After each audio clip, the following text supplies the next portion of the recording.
Bismillah, elhamdülillah, ve salatu ve selamu ala Resulillah. Ezber bildiği Kur'an surelerini veya ayetleri unutmamak için insan ne yapmalıdır?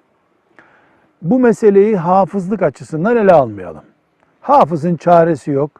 Sabahtan akşama kadar, akşamdan sabaha kadar Kur'an'la meşgul olacak. Hafız, ümmeti Muhammed'in Kur'an emanetçisidir.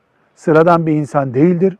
Bu ümmetin en şereflisi, en sevaplısı, en hayırlısıdır. Kur'an'a ömrünü feda edecek. Gerekiyorsa işsiz kalacak. Gerekiyorsa memurluk yapmayacak. Gerekiyorsa ailesiyle bir dağda yaşayacak, Kur'an'ı unutmayacak.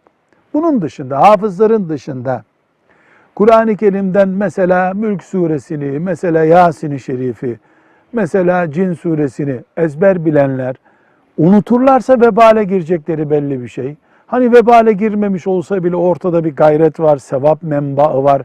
Bunu unutmamak için ne yapmalıdırlar? Yapılacak en iyi şey, bir, her namazda ezber bildiklerine dair bir hatim yapacak. Mesela Yasin-i Şerif'i ezber biliyorsa bir Müslüman, Mülk suresini ezber biliyorsa, muhakkak günde en az 40 rekat namaz kılıyor. Kıldığı namazlarda Fil suresini, Kevser suresini, İhlas suresini, Zamm-ı sure okuyordu. Onun için onları unutmuyor. Yasin'in ilk 3 ayetini 1. rekatta, ikinci, 4. 5. ayetini 2. rekatta okuyacak. Yine Fil suresi kadar, yine Kevser suresi kadar okumuş olacak. Günlük bir Yasin hatmi yapmış olur. Asla Kur'an-ı Kerim'den ezberini bir daha unutamaz. Çünkü en az ayda bir defa ezberlerinin hatmini yapmış olur. Böylece ezber takviyesi olur. Ya da mesela haftanın belli günlerinde veya yatmadan önce her gün ezberlerinden biraz okuyarak yatacak.